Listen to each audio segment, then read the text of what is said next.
La fragmentación de la zona euro ha planeado más que nunca en la Unión Europea y la posibilidad de una salida de Grecia del euro ha dejado de ser tabú. Grecia se prepara para una nueva cita electoral y el apoyo de Bruselas a su permanencia en el euro no ha logrado calmar los mercados. Tampoco el de Angela Merkel y François Hollande. Queremos que Grecia siga en la zona euro. Sabemos que la mayoría de los griegos lo ven de igual manera. Hay que decirles a los griegos que Europa está lista para añadir medidas de crecimiento, de apoyo a la actividad económica para que el crecimiento vuelva a Grecia.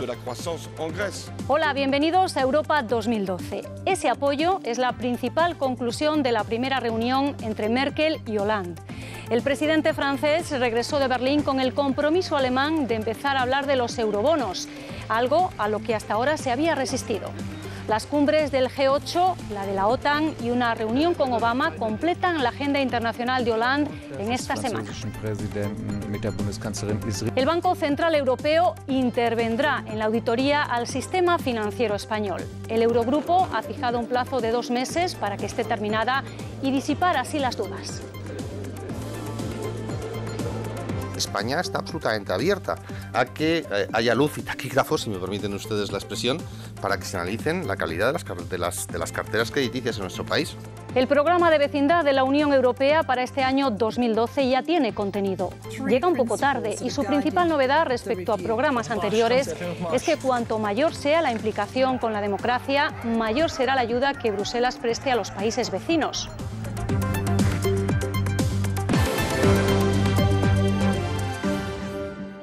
España ha hecho todo lo que tenía que hacer y evidentemente la cooperación de todos los países en un momento difícil para el conjunto de la zona euro yo creo que va a ser vital. Palabras de Luis de Guindos a su llegada a la reunión del Eurogrupo, que se fijaba de forma especial en España.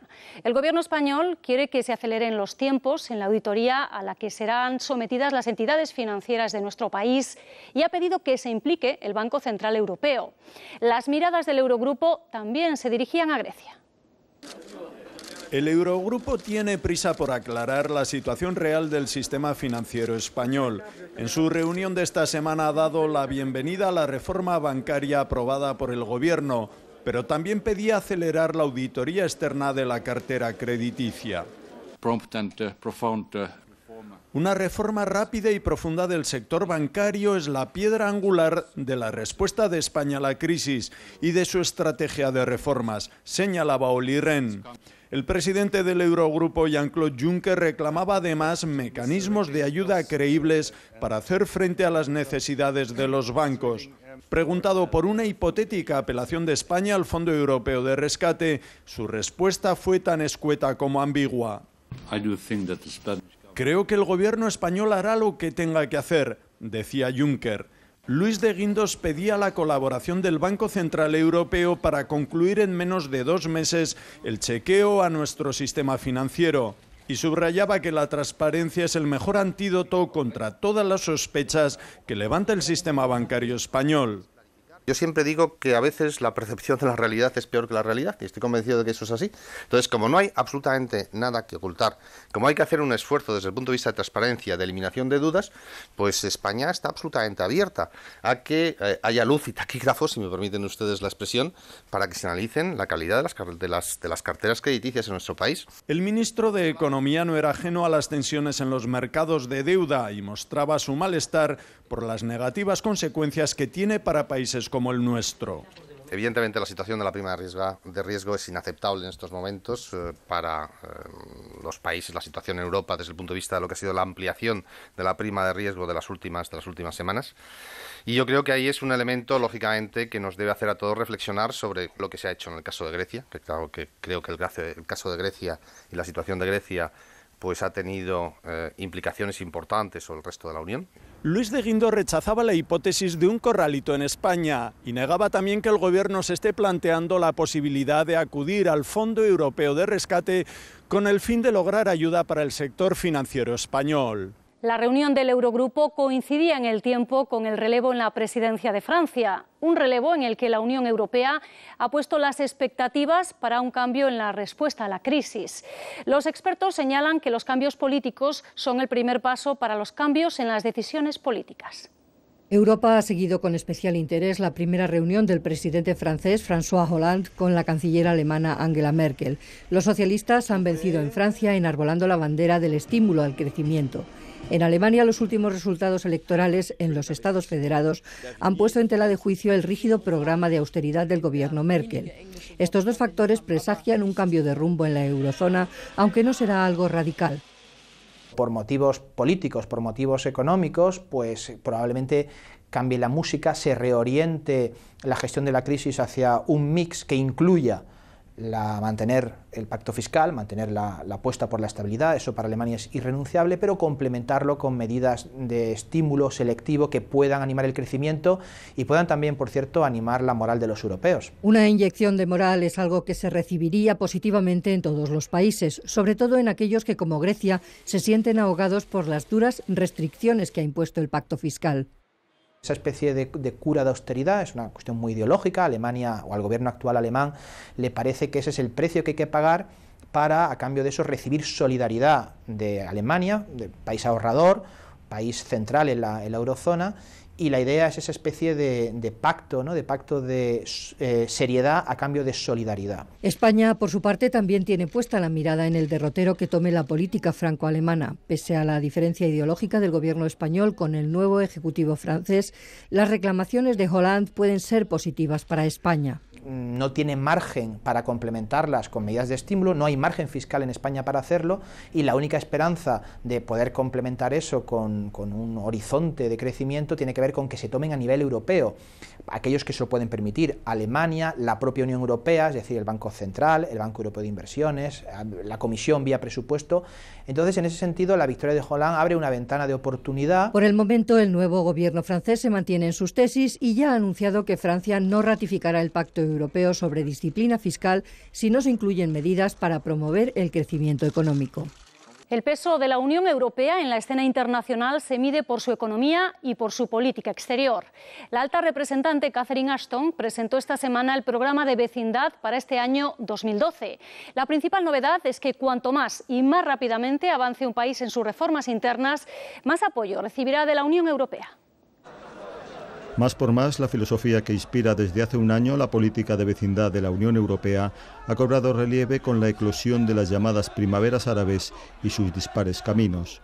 La política de incentivar económicamente el acercamiento a la democracia y los derechos humanos ha doblado las ayudas a países como Túnez, donde el apoyo del ejército permitió el rápido y casi incruento éxito de la revolución.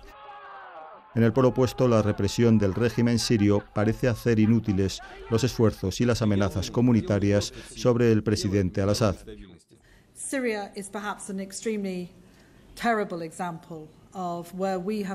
Siria es un caso extremo, un ejemplo terrible donde hemos tenido que hacer 15 rondas de sanciones intentando forzar al gobierno a poner fin a la violencia. El Consejo de Asuntos Generales confirmó ayer su apoyo al enviado Kofi Annan.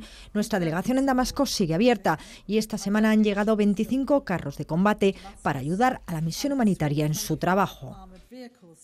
En el ala este, los vecinos soviéticos son objeto de presiones, por lo que la Unión considera prácticas alejadas de sus valores, muy especialmente Ucrania, donde Bruselas considera una persecución política la detención de la ex primera ministra, líder de la oposición y ex protagonista de la Revolución Naranja, Yulia Timoshenko, acusada de corrupción. La Unión mantiene pendiente de firma los acuerdos de libre comercio. Hemos completado las negociaciones sobre las áreas de libre comercio que vamos a llamar acuerdos de integración económica con Ucrania.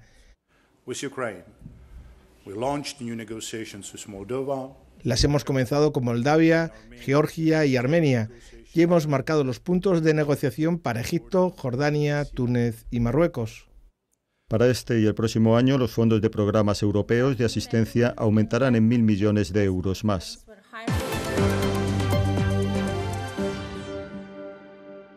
José Ignacio Salafranca, bienvenido. ¿Qué tal? Gracias por estar aquí. María Muñiz también, bienvenida. Muchas gracias. Y Billy Meyer.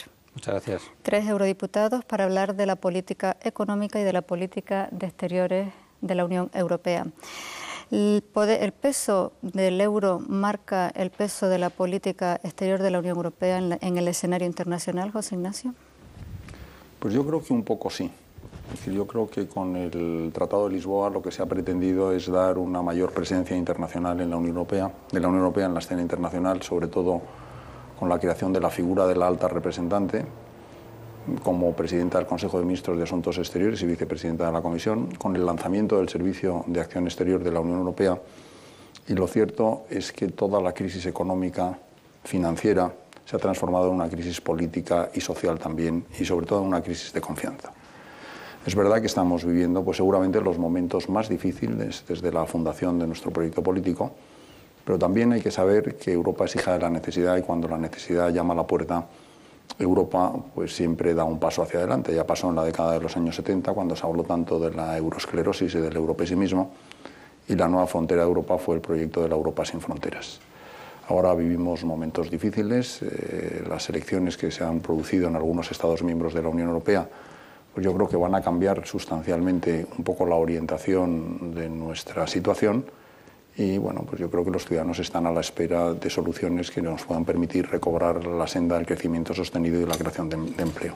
Hablaremos de esas opciones de cambio. Vamos a orientar la pregunta en el mismo sentido, María, también. ¿Con un euro debilitado, la política exterior de la Unión Europea también se debilita?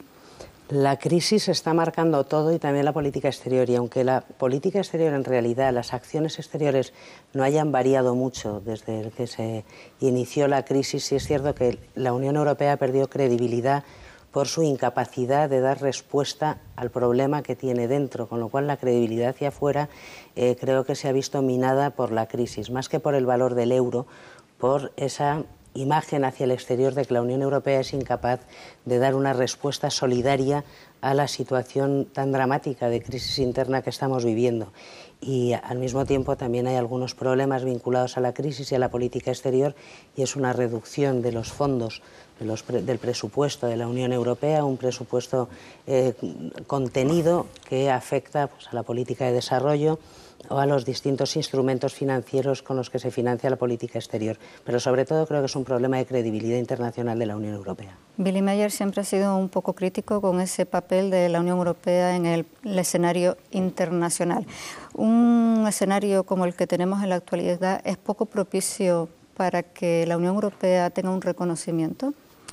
Sí, efectivamente. Bueno, nuestra crítica, digo, de Izquierda Unida a toda la orientación de la construcción europea viene de lejos, viene del Tratado de Maastricht, que votamos en contra de ese tratado porque anunciábamos que una moneda única sin tesoro público lo que haría es construir la Europa de los mercaderes y no de los ciudadanos. Es la única moneda del mundo que no tiene tesoro público. Al no tenerlo, no se puede devaluar la moneda y se devalúan los salarios. Al devaluar los salarios pasa lo que está pasando, que en estos momentos hay una gran distancia entre lo que es un proyecto que se decía que pretendía la cohesión social y territorial, es decir, alcanzar un bienestar parecido en el conjunto de los países de la Unión, en estos momentos lo que tenemos es una Europa que se deshace literalmente, incluso estados que tienen su propia soberanía, que se les indica desde la burocracia de Bruselas qué es lo que tienen que votar. Es el caso más reciente de Grecia, ¿no?, que tienen las elecciones próximamente. De manera que yo creo que en estos momentos Europa vive una situación que se necesita, desde nuestro punto de vista, una verdadera refundación y volver a reorientar toda la política económica, comenzando por el euro. El euro tiene que tener un tesoro público. A continuación, el Banco Central Europeo tiene que ser controlado y tiene que ayudar y dar créditos directos a los Estados y no como estamos haciendo ahora, que se entregan créditos a la banca privada para que la banca privada a un interés superior pueda abordar la deuda soberana. Es decir, es un sinsentido que yo creo que está diseñado todo para hacer un gran negocio y colocar ese negocio en muy pocas manos. En fin, yo creo que literalmente se necesita una reorientación profunda de todo lo que es la orientación económica y social de la Unión Europea. Hablaba Salafranca del cambio que se ha producido en Francia tras las elecciones, precisamente el mismo día que se celebraron también las elecciones en Grecia, con dos escenarios absolutamente diferentes en cada uno de estos países. Los expertos dicen que los cambios políticos empiezan con los cambios y los relevos en las personas. ¿Estamos en ese momento con el proceso que se ha vivido en Francia? Bueno, se ha especulado mucho sobre las dos dimensiones de la crisis y sobre las políticas de austeridad, que son condición necesaria pero no suficiente para volver a encontrar un poco la senda del crecimiento. Es evidente que el cambio del presidente en Francia pues va a marcar una nueva etapa en las relaciones entre Francia y Alemania, que han sido uno de los motores de la construcción europea. Pero es verdad también que ese acuerdo, ese pacto franco-alemán, de alguna manera ha sido criticado por el resto de los Estados miembros, aunque la relación entre Francia y Alemania y de sus primeros ministros o presidentes y cancilleres federales pues ha sido una larga relación que tiene una historia que se remonta en la época reciente, pues desde Helmut Schmidt hasta Giscard d'Estaing, pasando por Kohl y Mitterrand, continuando por Chirac y Schröder y ahora por Merkozy, que es como han venido llamando a la relación entre el presidente francés y la canciller federal alemana. ¿Ya tiene nombre el siguiente proceso también? Tiene nombre y yo creo que de lo que se trata ahora es de ver cómo se encuentran soluciones a la situación ante la que nos encontramos. Es cierto que vivimos en unos momentos a través de la globalización, y se refería a ello Billy Mayer hace un momento, en el que hablaba pues, de interferencias en la soberanía. Pero yo creo que precisamente ese fenómeno de la globalización hace que si no vayamos a parcelas de soberanía compartida, pues evidentemente estamos obligados a ceder por la fuerza de esa soberanía a otras potencias o a otros poderes que sí son conscientes de las ventajas que comporta la dimensión y la integración. Y la existencia de un tesoro público, desde luego, implica cesiones grandes en el tema de soberanía. Yo creo que el tema griego lo podremos analizar, tiene todas sus derivadas y todas sus connotaciones, y yo creo que plantea un problema real sobre el que tendríamos que profundizar y ver cómo, después de haber aceptado un rescate millonario por el incumplimiento esencial de sus obligaciones, los ciudadanos protestan, pero también, es decir, la no devolución de los préstamos en las condiciones acordadas plantea un problema muy interesante, ¿no? Yo leí el otro día un artículo muy lúcido de un gran periodista, que es columnista del diario ABC, el señor Camacho, que decía que era muy curioso cómo se había producido en la cuna de la democracia una movilización de democracia antisistema, que es un poco la situación a la que estamos abocados en este momento, en el que no hay más que un gobierno provisional que no puede tomar decisiones, y una situación de gran contradicción en la que se plantea que el 75% de los ciudadanos de Grecia quieren mantenerse en la Unión Europea y en el euro, pero sin embargo no están dispuestos a aceptar los sacrificios duros que lógicamente exige el cumplimiento de las obligaciones después de una quita del 50% de la deuda griega. Hay muchas críticas a la actitud de la Unión Europea hacia Grecia también, aparte de las que se les puede hacer a Grecia respecto a la Unión Europea. Los terceros países fuera de la Unión Europea, ¿cómo se ha tratado a Grecia? A Grecia se le ha tratado, en principio yo creo que ha habido un mal enfoque de la situación en Grecia, que se podía haber solucionado bastante antes, cuando la situación no era tan grave como es ahora. La Unión Europea tiene un problema de falta de eficacia en su proceso de toma de decisiones y en la ejecución de sus decisiones. Y si cuando se aprobó el primer fondo de rescate se hubiera efectivamente desembolsado el primer fondo de rescate, seguramente no estaríamos en la situación actual. Si cuando se planteó la solución a Grecia no se llega a plantear como que el Banco Central Europeo no pudiera directamente asistir a los estados que son parte del euro, sino que tiene que entrar en el juego del mercado, seguramente la deuda griega no hubiera crecido exponencialmente como ha crecido. Con lo cual volvemos a lo que yo decía al principio, que ha habido un problema en la falta de una respuesta eficaz y solidaria por parte de la Unión Europea. Y eso viene de la mano, está motivado por un obcecamiento, una obcecación política por parte de la señora Merkel y de su planteamiento de cuál es la respuesta a la crisis. Y la respuesta a la crisis no ha sido poner a las instituciones europeas de manera solidaria al servicio de las políticas que promueve la Unión Europea y del espacio económico común, sino ponerla al servicio de una idea económica, de una idea tecnocrática de cómo tiene que funcionar la economía, y eso ha dejado sin margen de maniobra a la política. porque la tecnocracia es lo contrario de la política. La tecnocracia no permite opciones, que es lo que sí permite la política, y hemos acogotado a la ciudadanía griega en un esfuerzo sin fin que puede estar justificado si hay una salida al final, pero si llevan 3 años de un esfuerzo que realmente no se ve una salida al final del túnel, pues al final lo que hay es una desesperación, una desconfianza hacia la política y sobre todo pues una desconfianza hacia Europa y el temor en otros países europeos de que ocurra lo mismo cuando no debería haber ocurrido ni siquiera en Grecia. Es decir, que es que las respuestas no han sido las correctas para el problema que había y ahora hay un miedo a que ocurra en otros países. ¿Y cómo se le explica a los ciudadanos que no han sido correctas y que tenemos un Parlamento que sí que ha debatido, por ejemplo, las propuestas de crecimiento a lo largo de estos 3 últimos años y es ahora cuando el Consejo Europeo retoma el debate del crecimiento para analizarlo la próxima semana en una cumbre? ¿Cómo se le explica a los ciudadanos que ustedes están diciendo siempre que el Tratado de Lisboa les ha concedido muchísimos poderes, ¿no?, dentro del entramado de la Unión Europea y sin embargo el Consejo Europeo ha tardado 3 años en retomar las propuestas que sí se han debatido en el Parlamento? Bueno, a diferencia del Partido Socialista y del Partido Popular, nosotros, Izquierda Unida, no hemos votado al Tratado de Lisboa, votamos en contra del Tratado de Lisboa. Pero bueno, está en el Parlamento. Estamos en el Parlamento y votamos en contra precisamente porque entendíamos que lo que se estaba configurando a partir de buscar la centralidad de la Constitución Europea en la desregulación del mercado, es decir, no intervenir en la economía, ni siquiera con la estafa financiera. La crisis que estamos padeciendo es el resultado de una estafa. Unos estafadores que han utilizado los recursos de los ahorros para especular. Esa especulación nos ha traído una ruina, una crisis financiera, energética, alimentaria, pero los estafadores no están en el banquillo, no están encarcelados. El dinero público se ha inyectado para que los estafadores vuelvan otra vez a flote y en esa disyuntiva los tratados lo que han hecho es intentar bloquear, blindar un modelo en donde la desregulación es lo fundamental. Nosotros no formamos parte de ese consenso.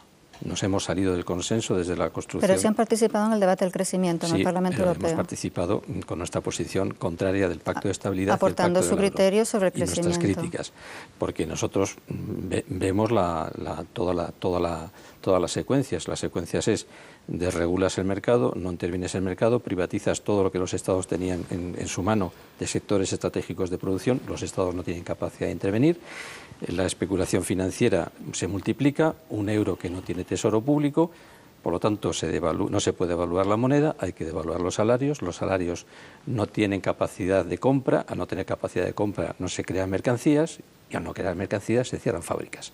Nosotros nos salimos de esa lógica y por eso yo creo que tanto las elecciones presidenciales francesas como las griegas son una desautorización a esta política, las dos, porque las dos lo que reclaman es precisamente que se acabe con ese dogma que no se sabe por qué se acepta, que los Estados tienen que tener, no tienen que tener déficit presupuestario, ni siquiera en tiempos de crisis. ¿Eso dónde está escrito? ¿Por qué? ¿Por qué?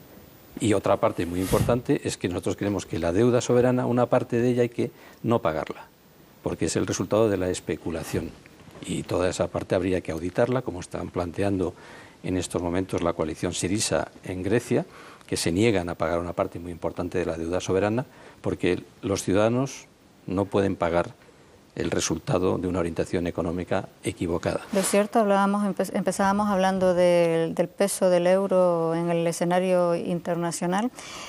El caso es que este fin de semana se reúne el G8 y ahí van a estar 4 países, las primeras 4 economías de la Unión Europea. De 8, 4, pues significa que algo sí que representamos, ¿no?, dentro del escenario económico, militar yo creo que no hay que exagerar de ninguna manera el tema de la crisis económica en lo que se refiere a lo que Europa representa en el mundo. Seguimos siendo la primera potencia económica, la primera potencia comercial, la primera potencia financiera e industrial. Pero, por ejemplo, Argentina sí se atrevió a expropiar YPF, a lo mejor por una situación económica debilitada. Bueno, yo creo que la decisión del gobierno argentino tiene otras claves, pero somos el primer donante de ayuda al desarrollo, somos un gran mercado de 500 millones de ciudadanos, de los cuales 300 utilizan la misma moneda, y somos una comunidad jurídica en la que las normas que nos rigen solamente se conciben cualificadas por la obligación de cumplirlas.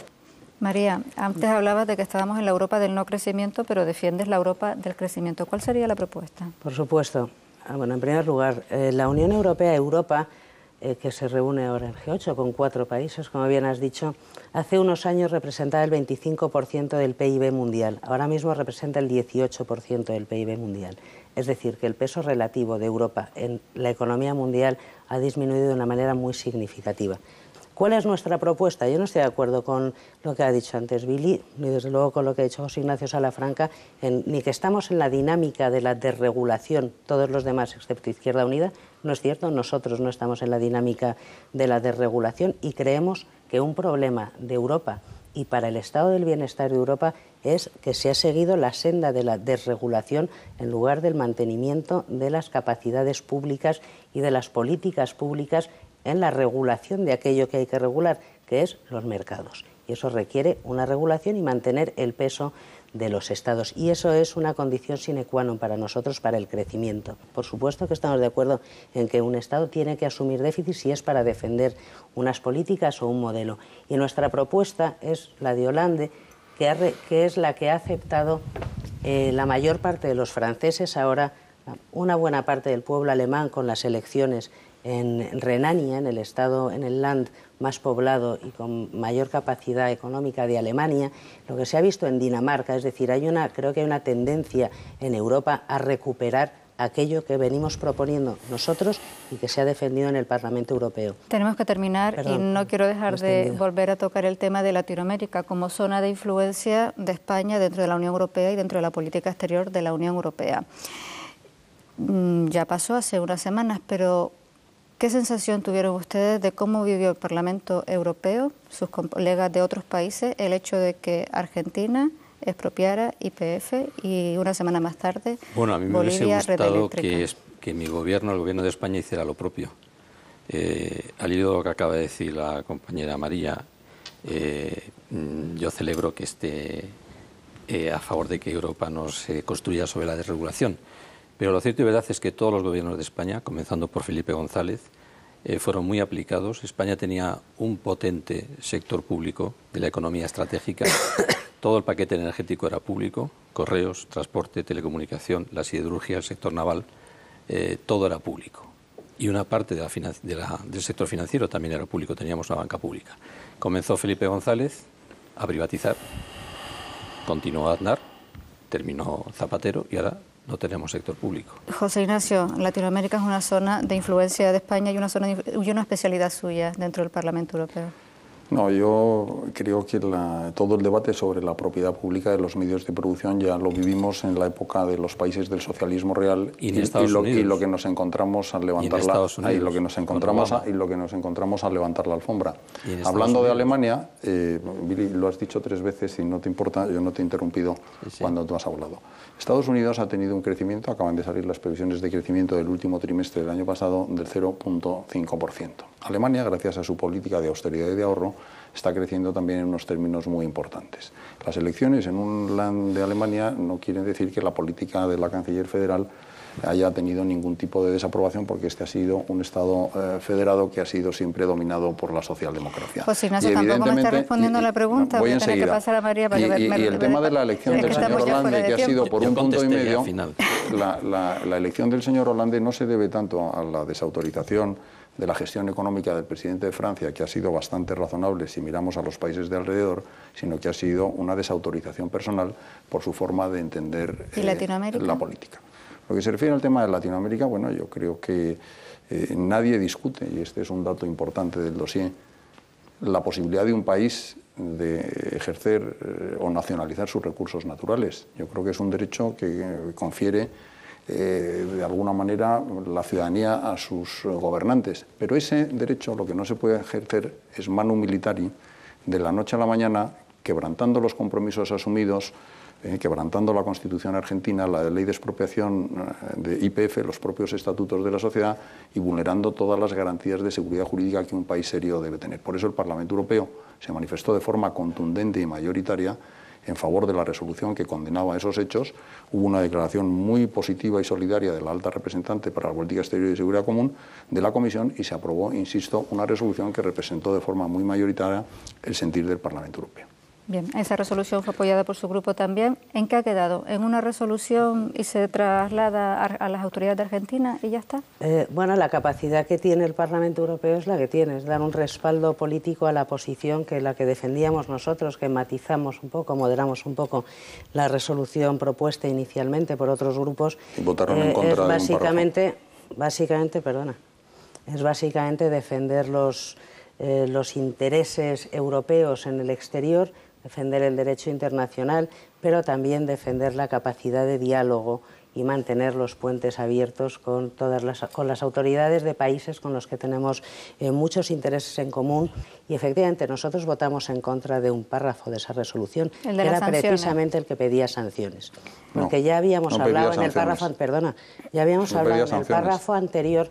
Habíamos hablado de la necesidad de defender el derecho internacional, los intereses europeos, de apoyar a las instituciones europeas en los foros internacionales para defender los intereses y la capacidad de inversión de la Unión Europea en un marco de seguridad jurídica. Pero había un siguiente párrafo en el que se repetía esta necesidad de la seguridad jurídica y además se hablaba de la posibilidad de suspender el sistema de preferencias generalizadas con Argentina. Muchísimas gracias a los tres por estar aquí. Está claro que en el Parlamento Europeo no se pueden interrumpir, pero aquí sí lo han intentado y lo han conseguido también. Muchísimas gracias. Yo no lo he intentado, Clara, gracias. Muchas gracias.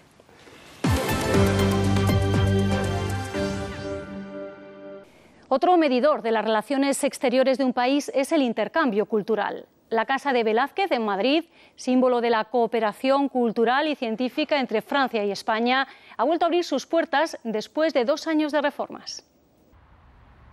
Las obras de restauración y de rehabilitación se han realizado para modernizar el funcionamiento del edificio sin alterar su arquitectura original.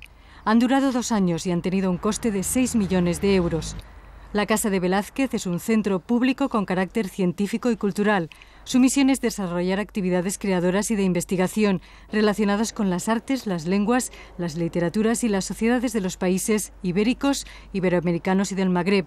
En este momento acoge a 13 artistas y a 18 científicos de distintos países del mundo. Es una mesa de luz donde hay una fotografía que es una imagen aérea de hoy, del pantano como está ahora, y superpuesto en una placa de metacrilato de un espesor de 2 centímetros, he hecho la copia del mapa antiguo.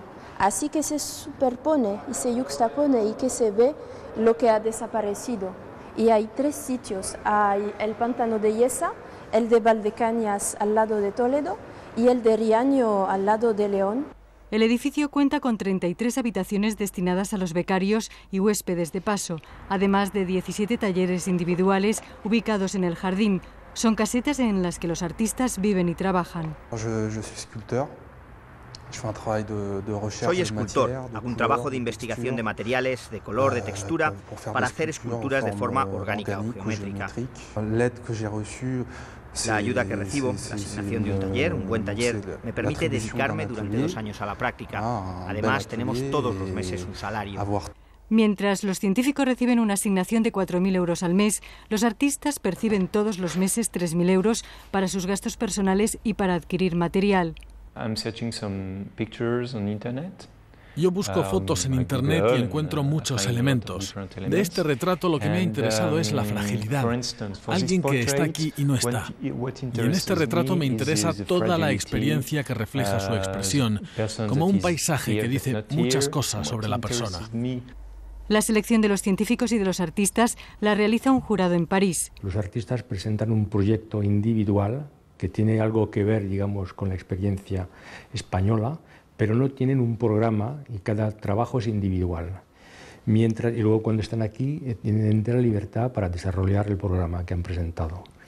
En cambio, para los científicos presentan un programa científico, un programa de tesis, de doctorado. Los que ya tienen la tesis tienen que integrarse en los programas de la institución. Las áreas de investigación referidas a España van desde la Edad Antigua hasta la Edad Moderna. También hay programas de economía, derecho, antropología y en particular arqueología.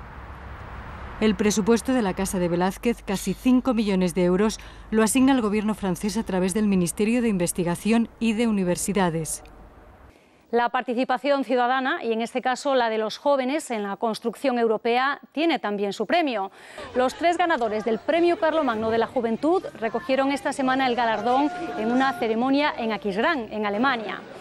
Se galardonan proyectos que promueven la identidad europea. Los afortunados fueron 3, pero en la ceremonia estaban todos los finalistas. Con las imágenes de ese encuentro de jóvenes nos despedimos hoy. Y ya saben que todo sobre Europa lo tienen aquí en Europa 2012.